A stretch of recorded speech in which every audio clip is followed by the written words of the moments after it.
Welcome everyone to today's ACCE webinar on building an economic mobility strategy. We're going to go ahead and get started today.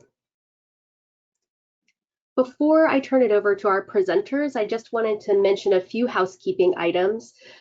All attendees have been joined in listen-only mode, but we will be answering questions at the end of the presentation. So if you'd like to type your question into the chat box, that's great. You can also use the question box and the GoToWebinar panel. You can find that in the lower right-hand side of your screen. And we are recording this webinar and will be uploading it to ACCE's website. Before we begin, I'd like to introduce our speakers for today. We have three fantastic presenters joining us this afternoon. First is Tim Giuliani, who's the president and CEO of the Orlando Economic Partnership. Tim is advancing the pace of change and altering the perceptions of a place best known for tourism by reconceptualizing the Orlando region's economic future. As the president and CEO of the Orlando Economic Partnership, Tim is leading a multi-year pursuit to create a new model for economic and community development that challenges the status quo and establishes a new path forward towards broad-based prosperity for all. Before joining the partnership, Tim was the president and CEO of the Greater Raleigh Chamber of Commerce. He also led the Gainesville Area Chamber of Commerce and Council for Economic Outreach. He lives in Orlando with his wife and 3 children. Phoebe Fleming is the Director of Research at the partnership. Phoebe is skilled in collecting, analyzing, and communicating indicators to a wide range of audiences. She was one of the primary authors of the Orlando 2030 report, which outlines the implications of Orlando's projected population growth and has been referenced by multiple news outlets and the Bertelsmann Foundation in their study of Orlando. She also oversaw the creation, build-out, and communication of the Orlando Prosperity Scorecard, seeing the project through from conception to its inaugural release in November 2019. Phoebe works across teams using data to tell the story of both Central Florida's strengths and challenges, depending on the audience, often connecting the two. And last but certainly not least, we have Stephanie Hoops, who is the director of United for Alice, a center of innovation around asset-limited, income-constrained, employed households, working with United Ways across the country to inform policy and promote positive change. Dr. Hoops' research has garnered both state and national media attention. Dr. Hoops has a PhD from the London School of Economics, a master's degree from the University of North Carolina at Chapel Hill, and a bachelor's degree from Wellesley College. She serves on the board of the Delaware Art Museum and was a board member of the McGraw-Hill Federal Credit Union from 2010 to 2019. So with that, I'll go ahead and turn our presentation this afternoon over to Tim. All right. Thank you, Amy. We're essentially inviting you on a little exploration this afternoon to explore what life might be like with a sort of economic development strategy that's a little bit different and one that's not only focused on high wage jobs, but one that really speaks to how do you grow economic mobility opportunities and how do you create an environment where you have broad-based prosperity, which is particularly relevant to us today. On the next slide, I want to showcase for you when our organization was formed. It was formed from merging of the two major business organizations in Central Florida. It was formed with the idea that the challenges and opportunities were greater, but yet more complex and really needed a streamlined kind of one vision approach for how do you address those big opportunities and try to address the challenges that lie ahead.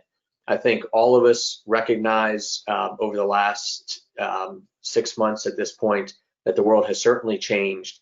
And I think if anything, it has really made this work even more important and more relevant to an even broader audience. And so we've certainly been accelerating our development of these plans. And what I'd offer to all of you watching, I'm often a viewer of these types of presentations myself. This is one example of what one region is doing. And to put it in context, we're 3 years in to this process at this point. So it's more of an exploration of where we are at this point, more than you all identifying that this is a case study of national importance. So let me just set the expectations. We're all on this journey together, and I'm sorry, the next slide's what really lays out where we started with a 3-year strategy of where we would go with this vision to advance broad-based prosperity. Obviously, we worked with stakeholders, our board of directors, our team at the partnership, and identified 5 areas or 5 objectives that we would have that spoke to the needs of our community. And then we laid out topics underneath these where we would establish key results on an annual basis. And so this was an ambitious plan that really spoke to what we wanted to become as an organization over that 3-year period. So at this point, we are actively engaged in almost all of these areas. As you can imagine, over the course of 3 years, some things become more important and some things take a back seat. So we're certainly there, but I think this would give you a sense of, in Orlando in particular, you all on this call, more than likely, you've had a great family vacation here. You've enjoyed your time. If not, you know of Orlando and you know it for its tourism brand. So one thing that we work hard here to do is to essentially take advantage of that great tourism brand and translate that into the business opportunities, because there's so much here about Orlando that most people really have no idea about.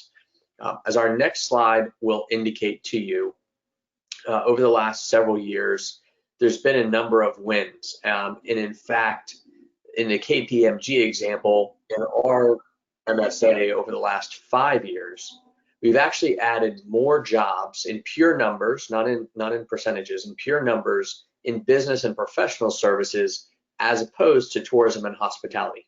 So obviously, until the pandemic hit, tourism and hospitality, particularly in Orlando, we had 75 million visitors a year, #1 tourist destination in America. Obviously, that industry is growing by leaps and bounds, but still our other sector here, business and professional services, was outperforming it. We were the kickoff city for Rise of the Rest, Steve Case's annual tour, and they had more applicants in Orlando for their competition than in any city they've been in the last 8 or 9 years. We hosted a national automated vehicle symposium here, because so much of what's done in autonomous vehicles, a lot of the technology, is based here in Orlando. In fact, this week, one of the stops on the Rise of the Rest tour was at Luminar, which will announce their IPO process this week. So a very real example of the technology that was born here from the space program, which is the other side of Orlando's story that we all tend to forget about because of the Disney story and the tourism story. But at the same time that was going on, we had the origination of the space program. Our university, UCF, was set up here to supply talent to the contractors and to NASA. So we have this deep heritage in a number of technologies, and this LiDAR technology that's becoming prominent in automated vehicles, and even in some of the safety features we see in vehicles now, is born here in Orlando. So there's another part of the story. Bridge is another optics, sensors, fab lab, $200 million investment that's been made here in the region. So there are plenty of examples that I could sit here and sell you on the opportunities of Orlando. And that's certainly something we do every day. But like many cities, I would argue, and we'll go to the next slide, is that there's another side to this coin. There's another side to the structure of our economy. And for as many, #1 in growth and #1 in job creation and all of these things we would look at as positives, there are some detractors in our economy. So to get a full picture, we need to tell you that we're often among the lowest, if not the lowest, of the major metros in America in wages. We are actually this past year ranked #1 in the housing affordability crisis, with only 13 units available for every 100 low-income renters in our region. So these are examples on both sides of the coin, whether you want to talk about the growth and the opportunity, or you want to talk about the challenges in our region. So all of this is pre-pandemic, right? And I think what we've seen, and what I would suggest probably a lot of us have seen, is an acceleration of the trends that were already happening. And so certainly when you have huge shocks to the economy and unemployment, particularly here in Orlando, oftentimes these issues like affordable housing become even a much more um, focused crisis and much more widespread across our region. So unfortunately, it's not all sort of the commercial that we'd like to put out there. There's certainly enough material for the commercial and a lot going on that's positive, but the next slide will even show you a few of the headlines that speak to some of the challenges since March and since the pandemic began, and what we've really seen here in Orlando. So it's certainly impacted our tourism economy most heavily, but the unemployment rate in Central Florida, even compared to the state and the nation, is much higher. So even just Orange County alone, we're about 15%. The county just to our south here in our region, Osceola County, is more like 20% unemployment. So we're the hardest hit in the state and one of the hardest hit in the countries. So let me come back. You know, we talked about setting a new vision for broad-based prosperity. We talked about a little bit about what our picture looked like from the positive side and from the challenges, and then the onset of the pandemic accelerating these trends. I want to dive a little bit deeper into, so okay, if there's challenges in unemployment, wealth, wages, what can we learn besides that's an equal part of our story? Would you mind, Amy, on the next slide? You can really start to get into geography, and this is really just focusing in on the core aspect, kind of Orlando at the middle of obviously our region. We have a regional economy, like so many, and this is just really focusing in on Orange County in Orlando, and you can see the chances of people that are born in these areas reaching the top fifth of the income distribution when they start from the bottom third.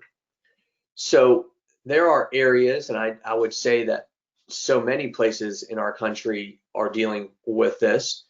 This first, you know, in a major way, I think in recent times really shone through in the 2016 election. It was a lesson I fear has been trampled by politics. However, the pandemic, the killing of George Floyd, and the protests that have ensued since have actually, the silver lining to me is showcased, highlighted the very real challenges that our country has, and it has become part of our politics, our presidential debate. And so here we are, you know, having been working on this over the last 3 years to get an understanding of what needs to be done and what can be done in setting us up for more success in the future.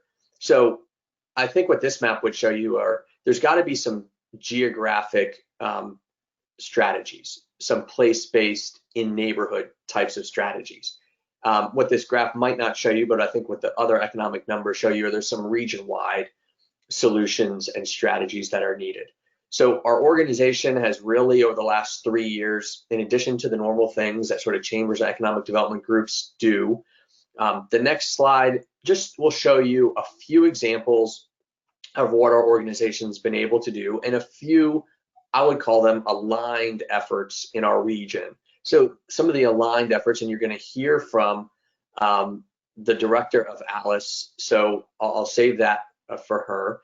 Lift Orlando is a place-based, sort of 1 mile by 1 mile, really intensive, all-inclusive, and it's called a purpose-built community, which follows the model out of Atlanta, focused in on everything from affordable housing to childcare to healthcare to education to opportunities, access. So it's a very concerted effort. A number of our board members are involved, but Lift Orlando is an adjacent organization and one that we work with, but that isn't our work.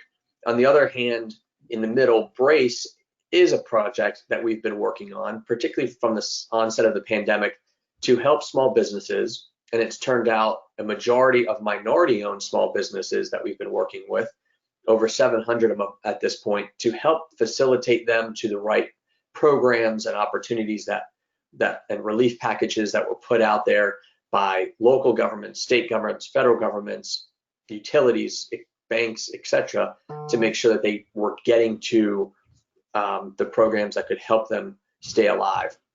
On the bottom left, you'll see Leadership Orlando 2.0. I think many of you on this webinar probably have a Leadership St. Louis, a Leadership Nashville, etc. Well, we have so many alumni that have gone through the program that really want to do something more and something deeper in the community. So this is a sort of graduate level leadership program that focuses in on social mobility and understanding and having leaders go through an experience, much like a leadership program, a multi-month experience where they can see firsthand for themselves, walking through, meeting Alice, as we'll hear about, and talking to them and asking them questions and really understanding at a very basic level what the challenges are, so that as they are involved in their businesses, involved in nonprofits throughout Central Florida, they have a much keener focus and awareness of what's going on in the community. Upskill Orlando is a new project that's really focused on how you get people into jobs, particularly in a COVID environment where so many people have been displaced from an employment standpoint. And those jobs either may not come back or they may not come back in the numbers that they once had. How do you map them to careers and have companies understand how they can hire people with the skill sets, which may be a bit different from the application requirements, maybe education requirements that were on job postings before, trying to work with them on a different strategy to base that on skills so that these people can get opportunities and our economy can rebound.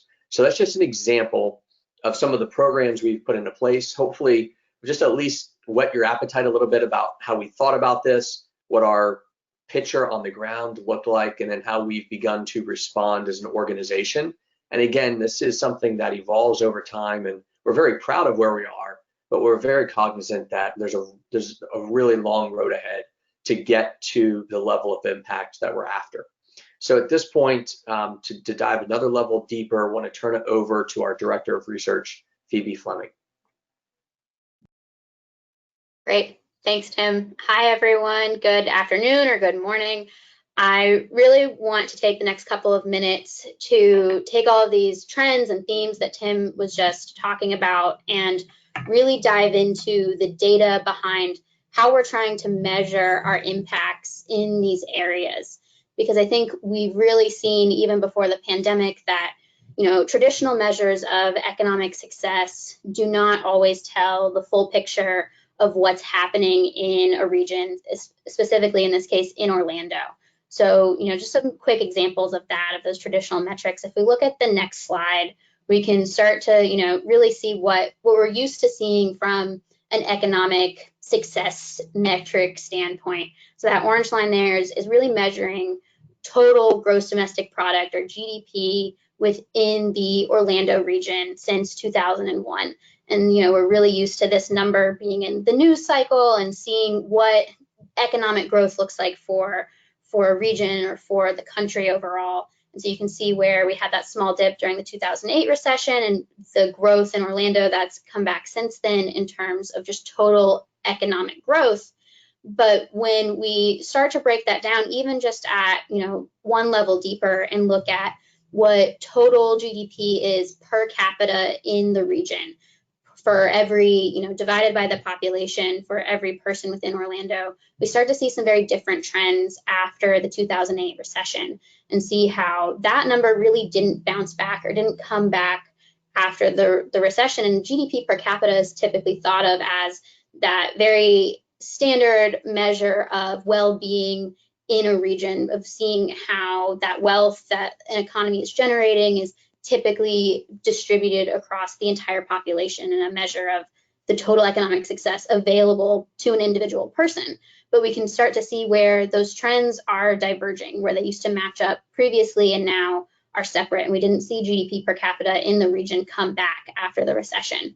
On the next slide, we see kind of a similar example to that of, again, this mismatch of trends in overall economic growth and GDP growth happening through the most recent data we have through 2018, and what that really looked like, compared to the percentage of households in the Orlando region that are struggling. So if I were to show you a line chart of this data that you see here on the left that's really mapped out across the region, you'd see that number increasing, that percentage of our population increasing as well at the same time when we had this, 10 years of uninterrupted economic growth after the last recession. And so again, Tim alluded to it before, we'll hear more about Alice and what those numbers mean, but we're really looking at the percentage of Orlando's population, and you can see it broken out there by county, that are above the federal poverty level and are really struggling to make ends meet and living from paycheck to paycheck. So we've seen that number increase as the region has grown economically. And so that tells us that something is kind of off. And so what we attempted to do, or are working through even now, if we go to the next slide, is create a new framework for how we measure broad-based prosperity. What our overall goal of the partnership is to advance broad-based prosperity within the Orlando region. So this is an economic framework that we borrowed from Amartya Sen, who is a Nobel Prize winner in economics from 1998, just to give you that little bit of economic geek background there. But we're really borrowing the capabilities approach and breaking it down into some really easy to think about buckets for, an economy needs to create opportunities. And so we're looking at how do we measure opportunities and the vibrancy of the regional economy. And so that really goes back to that growth, job growth, overall economic success figure that we're very used to seeing and hearing about. But then we also care at the same time very equally about the capabilities of our workforce and ensuring that the region's talent can actually participate in those opportunities being created because they're healthy enough, they have the right skills, the right education level to really take advantage of those opportunities. And the last piece that we are looking at focusing on being what are the barriers to either getting a new education, to upskilling, or to just reaching your job on time or being within striking distance of those opportunities. So we'll explore what some of those access barriers could be as we move forward. So on the next slide, we really took this framework and put it into what was the first release of our Orlando Prosperity Scorecard, which is kind of our first attempt at measuring trends beyond GDP, trends that involve this entire framework in a much more holistic approach at what Orlando's outcomes really look like and what the drivers are behind increasing well-being within the region. So really starting to try and match metrics to those trends that Tim was talking about, to those different programs and outcomes, and see what those pieces look like. So I want to dive into that just a little bit deeper and explore some of those different metrics with you that are currently in the scorecard. So on the next slide, we see what some of those look like.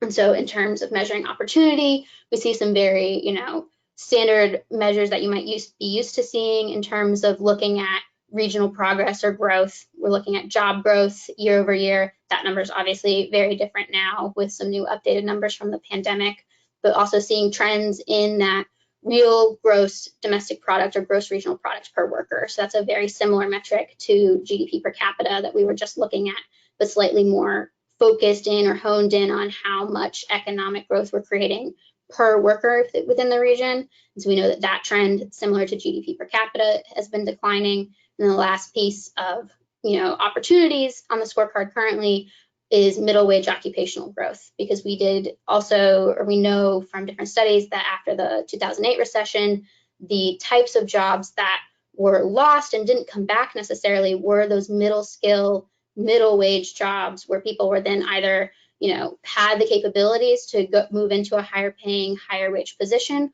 or were forced into some of those low wage occupations that saw a large number of growth, as the economy recovered from the last recession.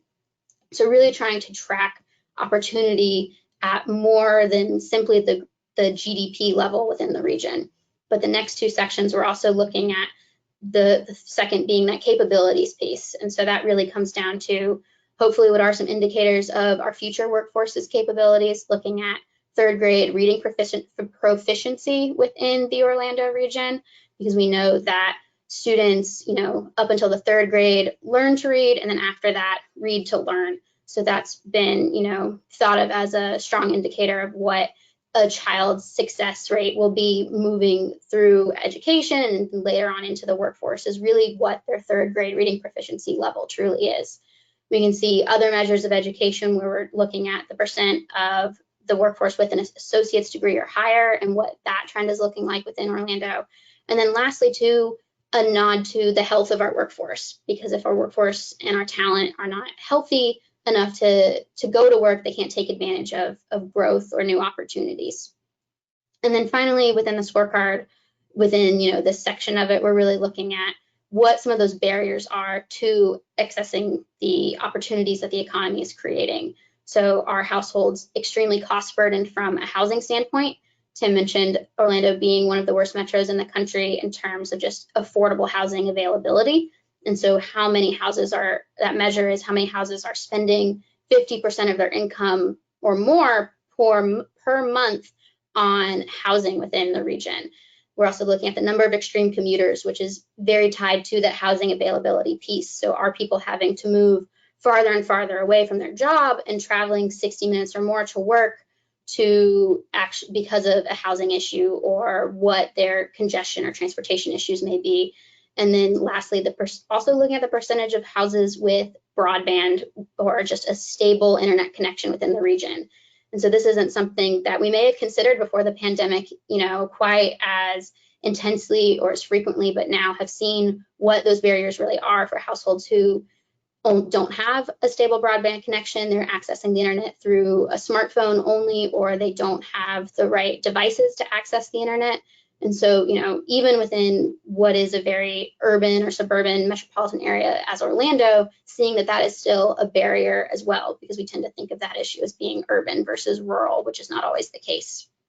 But that's a, really quick overview of what some of the metrics are that we're tracking currently and how they hopefully tie into some of these bigger trends that we're seeing and so we can see what some of those drivers are. On the next slide, you'll see that within the scorecard as well, we have two really overarching measures that we're trying to capture the intersection of all of these trends, looking at Orlando's well-being index score from Gallup and what the overall well-being of participants within the region actually is, and then the percentage of households below that ALICE threshold, which again you'll hear more about, but we're really using that as a tracker of our economic success for the region and what households actually are seeing in their outcomes throughout the region.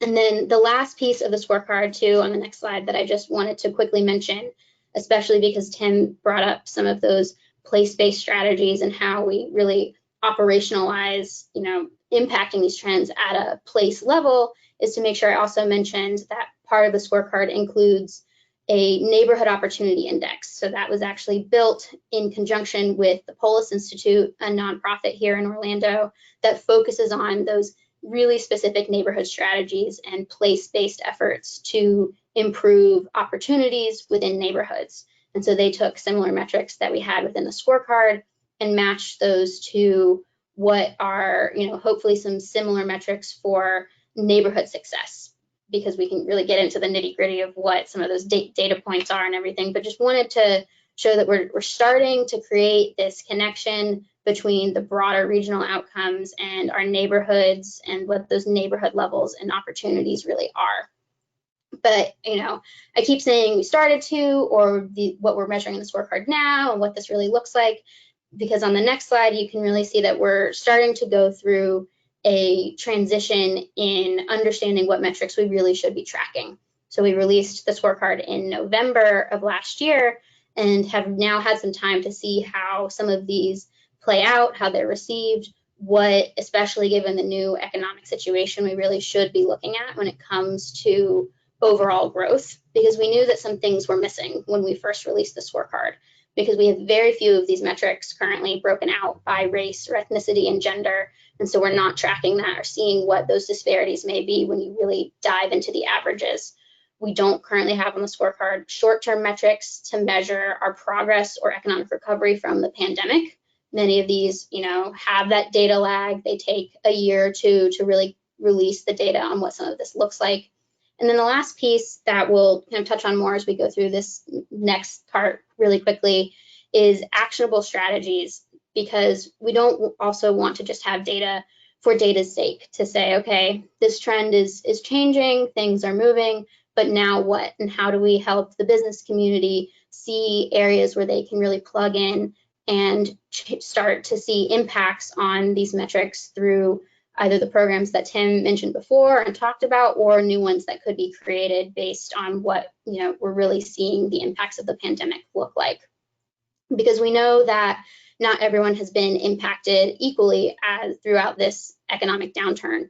And so the next couple of slides just really quickly iterate that. So the first one, looking at unemployment rates for women versus men, we saw what was a very tight, very similar unemployment rate throughout previous to the pandemic, previous to March. And you saw how that, you can see there with that purple line, how that spiked for women moving through, layoffs and who was really laid off first, or the specific industries and occupations that were impacted the hardest had a disproportionate impact or effect on women than it did men within the workforce. On the next slide, we see the same exact data, but broken out in this case by race, looking at what the white unemployment rate is or has been typically versus the Black unemployment rate. There was, different from men and women, a more persistent gap there within that unemployment rate, but we can actually see some trends now where that gap is where women and men were kind of closing in and coming back together. This gap within the last month's data actually is widening in terms of what that unemployment rate looks like when we start to break this data down by race. So we're looking at, nationally here, and then the last unemployment rate to really show you what some of those trends look like on the next slide is for Orlando specifically, because we know that not everyone from, a person or demographic standpoint has been impacted equally, and the same goes for place and for where we're located. And so Orlando's unemployment rate has been, since April, much higher than the United States as we look at what those trends look like moving forward. And so we can really roll all of these trends together when we start to break down our specific occupations and demographics when we think about what we should be measuring in terms of economic recovery. And so on the next slide, you can see also a really quick example of that. So some of these really roll together when we start to think about how our industry is made up, from what demographics, from what occupations. And so we starting to track really just those demographic differences when we look at the top jobs within the tourism industry and leisure and hospitality, and start to compare that to our overall issues. And so we know that leisure and hospitality jobs, when I say top here, I'm really talking about the ones that make up the largest percent of that workforce. So we're looking at waiters, waitresses, cashiers, maids, also food service managers, anyone who's really working in a hotel, desk clerks, theme park attendants. That's really what's coming together as this grouping of occupations that we're looking at. And we see some of those same trends that are exposed within the national unemployment rates that we just saw, that, the workers within leisure and hospitality jobs are more likely to be female compared to the rest of Orlando's workforce. They're less likely to be white, or to be more likely to be of another race, Black, Asian, mixed, whatever those different buckets turn out to be within this data. And then lastly, they are more likely to be Hispanic or Latino compared to Orlando's workforce overall.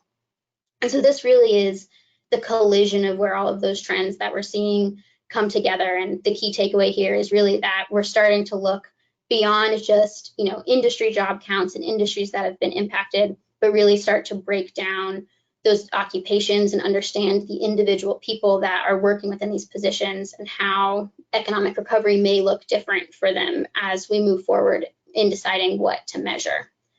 And so on the next two slides, really quickly, we're done with all of the really heavy data, are just kind of some overviews of how we're taking all of this information and trying to change the way that we're measuring progress or economic recovery moving forward. So we are currently going through a process of revising our scorecard to really look at these trends and to break these issues out by race, gender, ethnicity, and within that same framework for broad-based prosperity. So the Brookings Metropolitan Policy Program put together a learning lab, a working lab with 3 different regions, Orlando being one of them, to really start to build these dashboards of inclusive indicators and what that looks like. So for Orlando, for us, it's how do we edit and make our scorecard better and better at telling this story. And then as well, working with the Indianapolis Chamber, Innovate Memphis, and also the Memphis Chamber of Commerce as well on these same issues that we're really all kind of grappling with what the best ways to measure these outcomes are. And so the last piece really is then how do we take these scorecards and point to, as I said before, actionable strategies where we're not just showing, again, data for data's sake, but we really then, our business community knows in some places where it's possible to plug in. And so the one example of this being, and Tim mentioned Upskill Orlando, but really telling the story of skills-based hiring and how hiring an employee based on their skills or competencies alone, not their level of education or previous industry experience, is one really tactical strategy that we would like to see experimented with and see industries and companies within Orlando take up and try, because it's been shown to increase diversity in talent pipelines and provide more career pathways for people moving forward, while also having a positive benefit to companies who are able to hire better and faster because they're really focusing on those skills that individuals have. So that's one example of how, if we were to start measuring skills within the scorecard versus associate's degrees or higher and really switch up that data, we're then looking at pointing back to some of those very actionable strategies.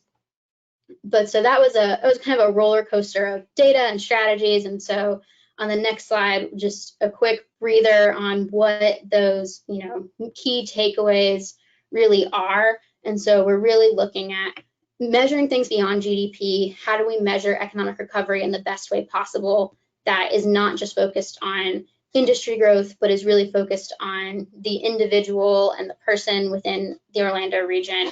And we really know that none of this would be possible without pioneers like United Way really creating those new metrics and understanding what the Alice population really is and what that means within Orlando, because we wouldn't have those pieces to compare against what we're very used to seeing and talking about from a measurement standpoint. So with that, I'm really excited to turn it over to Dr. Hoops and have her really tell you more about Alice and what that really looks like.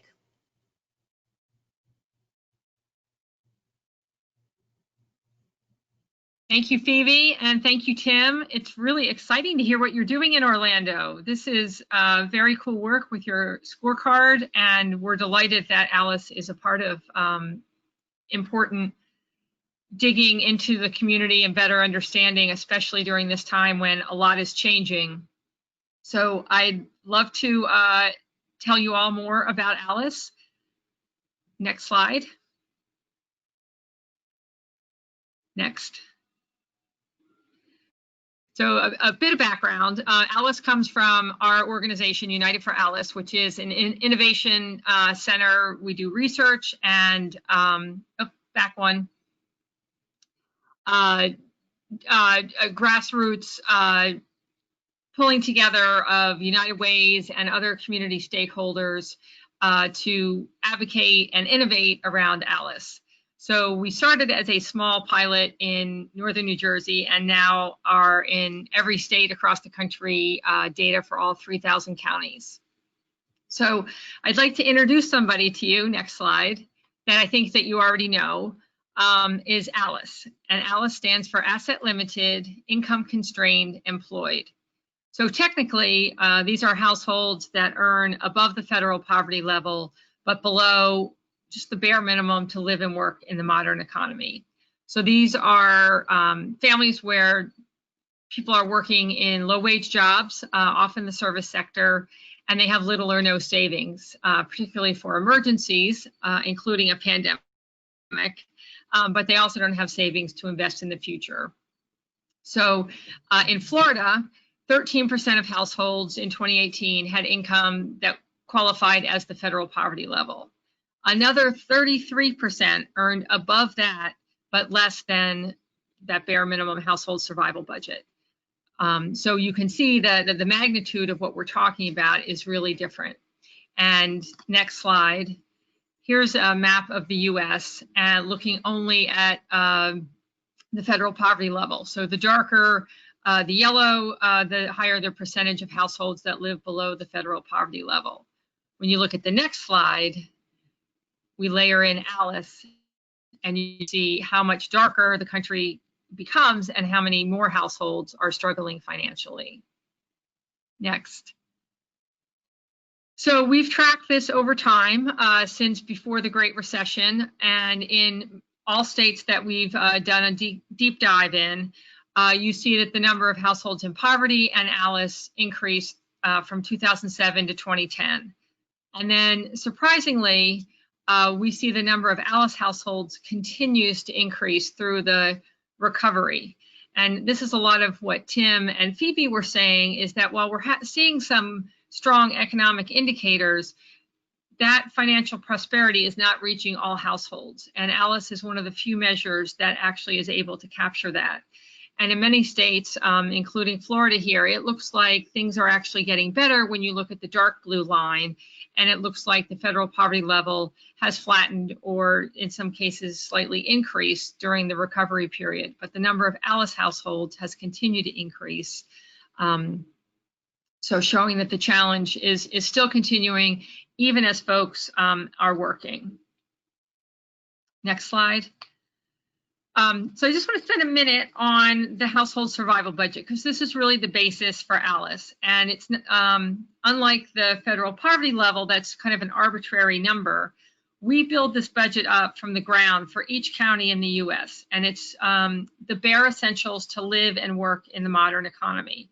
So housing, childcare, food, transportation, healthcare, a smartphone plan, and ALICE pays taxes. So it's a 2-bedroom apartment, rented apartment for a family of 4. It's the thrifty food plan. It's family childcare, not a licensed accredited center. So really the bare bones of each of these categories. And one of the reasons that we break it down is because the total number seems like a lot, but when you see for each category, it's really, people often ask me, wait, how can I feed my family for that amount? Is that for a month? Wait, is that for a week? So it's a very difficult budget to get by on for any amount of time. The dotted line in the graph shows how it compares to the federal poverty level. So it's often twice, sometimes more, 300% of the federal poverty level. So you can see the inadequacy of our current measure. Next. While I love the data, I think it's important to remember that ALICE is a person, and these are the top wages in one of our states. The top 20 jobs, or actually they didn't all fit on the graph, so top 7 or 8. And all but one are really ALICE jobs. Retail sales, laborers, cashiers are folks that we need in our economy, that we interact with every day. And I think as we've learned through the pandemic, many of these jobs are essential to allowing us to keep our economy running. So I want to dig into that a little bit more. Next slide. And another way to think about these workers is as maintainers. And we've built this pyramid of our economy that shows the base of the pyramid are maintainers, and they're either infrastructors, people who build and repair the infrastructure, or nurturers, workers who educate and care for the workforce. The blue dots represent the jobs that pay less than $20 an hour. The yellow dots represent jobs that pay more than $20 an hour. So you can see our economy, the base of our economy is very dependent on ALICE maintainer jobs. And while a lot of the media focus is on innovation and that kind of job growth, for that to happen, you have to have this base that's functioning. So ALICE is really important for our current economy, as well as the base for future economic growth. Next. So I wanted to kind of throw out a question to the group, because something that we're all grappling with our changing world, and a lot of new data showing how tough things are for many different groups. And especially for those of us who are tracking ALICE, we see people in low wage jobs struggling with their schedules. Some are unemployed, some are working less. We're seeing people having to use up their savings at the low end, and yet hearing about people at the high end actually being able to save more right now. And we know from past the Great Recession how hard it was for Alice to recover from that. So at the same time, we're seeing a stock market that's booming. And it just seems that these two worlds are disconnected, and wondering how each of these two worlds can understand the other and how we can go forward and build an economy that brings those two back together. So I'll tee that up, and maybe we can have some more conversation at the end. But next slide, thanks. So one thing that we track is wages compared to the household survival budget, and looking at grouping jobs by their ability to afford the household survival budget. So low wage jobs are defined as jobs where you have two earners that cannot, when they're, two people in a family are working, could not afford the family household survival budget. Middle wage jobs are where two workers could afford it, and the high level jobs, and that's the gold bar in this graph, are where one worker could support a family. So we saw the number of low wage jobs growing steadily from before the Great Recession to today. And this is for the US. Medium wage jobs took a real dip during the Great Recession and have started to come back, and that has varied state by state. But a huge dichotomy there, and something that isn't always captured in the job statistics. So next slide. We're seeing some big differences by race, and one of the things that we are trying to get at, and Phoebe did a really good job of sharing the frustration of the lack of measures to really capture what's happening in an economy. And we're trying to get at not only gig workers, but even in traditional jobs, people who are working in ways that are not stable, that even someone working in a traditional retail sales job today has a very vulnerable schedule. Their hours may vary week to week. Their take-home pay then varies week to week. And so one way that we've looked to capture that is how people are employed hourly versus salary, and then full and part-time. So in this graph, we're able to show the dark blue is the percent of workers who are employed hourly. The medium blue is folks who are employed in a salary wage job. The dark yellow is unemployed, and the light yellow is out of the labor force. And broken down by race, you can see that there's a big difference between the folks who are employed hourly versus salary, with Black and Hispanic workers much more likely to be hourly paid versus white and Asians. And that matters not only for your immediate schedule wages, but it also hourly wage jobs are much less likely to have benefits from health insurance, paid sick leave, and certainly a retirement program. So these are things that make it even harder to get ahead and have some financial stability over time. And so seeing that growing and diverging by race. And here is looking at a very basic statistic, unemployment. And even, so this is 2018 before the pandemic, a huge gap between white and Asian unemployment rate versus American Indian, Black. So that is continuing. Next. And one of the main reasons this is happening is that inflation is not capturing what Alice is experiencing on the ground. CPI measures all the goods and services that folks buy on a regular basis, everything from curtains to meals out to video games, cars, whereas the Alice Essentials Index looks only at those basic goods that Alice families buy, rental housing, childcare, food. And so when you track those goods over time compared to CPI, those goods are actually increasing much faster. And so we are having inflation for Alice families while their wages are stagnant, but the overall economy seems to be showing low inflation.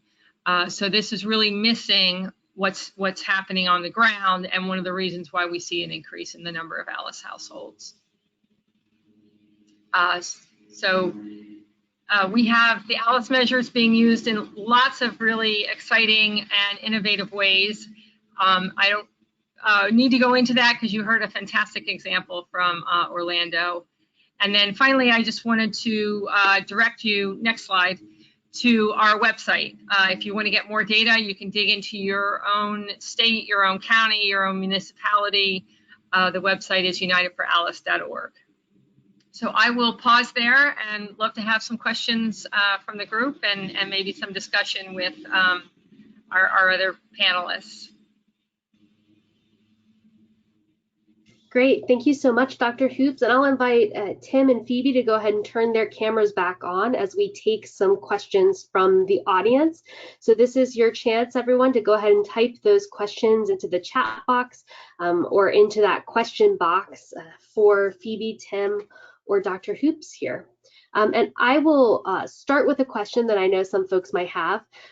If a chamber is not lucky enough to have a Phoebe on staff, do you have recommendations of where folks might start, other people in the community that they might partner with to approach this work if they aren't fortunate to have a great director of research on staff? Yeah, without Dr. Hoops having to self-promote here, I think the easy answer is the United Way. This ALICE project is super impressive. We have found it to be highly credible with our business audience, and it creates a natural partnership in the community. But I think I've also seen, everyone kind of comes to this conclusion of how and what the goal should be a little bit differently. And given the environment that we're in right now, wouldn't be surprised if ULI in your community, the United Way, the Community Foundation are all discussing these topics. I think chambers and economic development, depending on the way things have been done in your community, if you're only being the cheerleader, you're never getting to the challenges. And so in some cases, this may be a new conversation, and it's really nice to have some partners like the United Way who have been doing this for years to help inform you so that you can accelerate your learning curve. So we've certainly built new partnerships which have helped us to really understand, and now we're even going, and Phoebe could even speak to this if we wanted to get into this topic, but into neighborhood-based organizations to really learn what's going on neighborhood by neighborhood. So there's a lot of learning here, and we're no different, even though we do have a Phoebe, which makes it a little bit easier for sure. Yeah, I think I would just add to that, a lot of this data that we're used to using and seeing from, what I use every day is publicly available, and all of your neighborhood organizations and nonprofits are very aware as well about what these data sources are and what they show.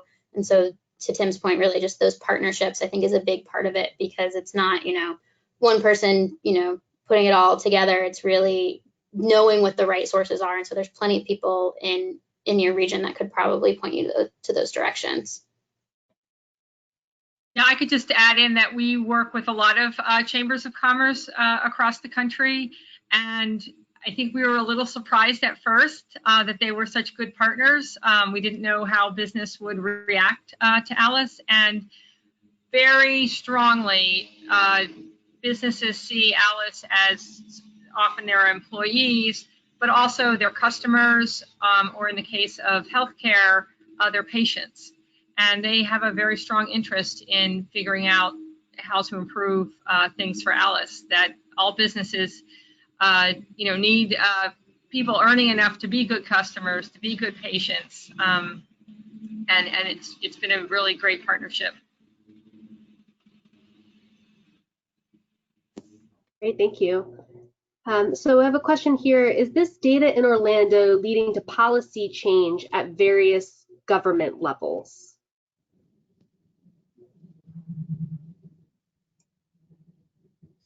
Tim, do you want to take that one?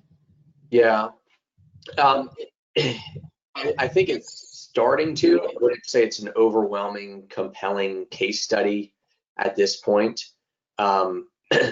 It helped us to, I think more than policy change, I think it's helping some businesses to grapple with some challenges that were under the surface that they didn't know how to address. I think, I think we're seeing some more uptake, if you will, from private businesses really thinking about how these things impact their workforce. I think to Dr. Hoop's point, these are their workers and employees.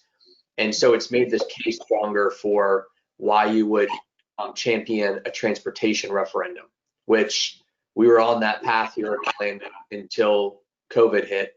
And, it wasn't a good time to go out to the electorate to raise taxes. So it created a conversation around that, about access to opportunities and to jobs. And the number we would put out there is, if you live in Orlando, in a 30-minute trip, if you have a car, you have access to, Phoebe, help me, how many jobs? 50,000 jobs? 50,000. There's a lot. And if you don't have a car, you relied on transit, you had access to under 5,000 jobs. Like that conversation was pushing in that direction from a policy standpoint to fund transportation for an access purpose. So I think, we'll hopefully see more. We had some support from our legislators, and the governor vetoed twice a special project in Osceola County, which I mentioned early in the presentation, is now at 20% unemployment. It is the hardest hit, from Alice perspective, it has the highest percentage of households. It is in desperate need of more opportunity, more higher wage or middle wage jobs. And so we've worked with Osceola County. So at this point, there's been a $200 million investment made in a fab lab, semiconductor sensors. There's been a academy stood up next to it, which is a magnet school. So it's a public school, but kids are getting internships and opportunities to learn those trades and those skills and see what those job opportunities are. So from the standpoint of what sort of local governments have been investing in and what their priorities are, I really do think this conversation, in partnership with the United Way and others, has led them to make these investments in areas that have really needed it.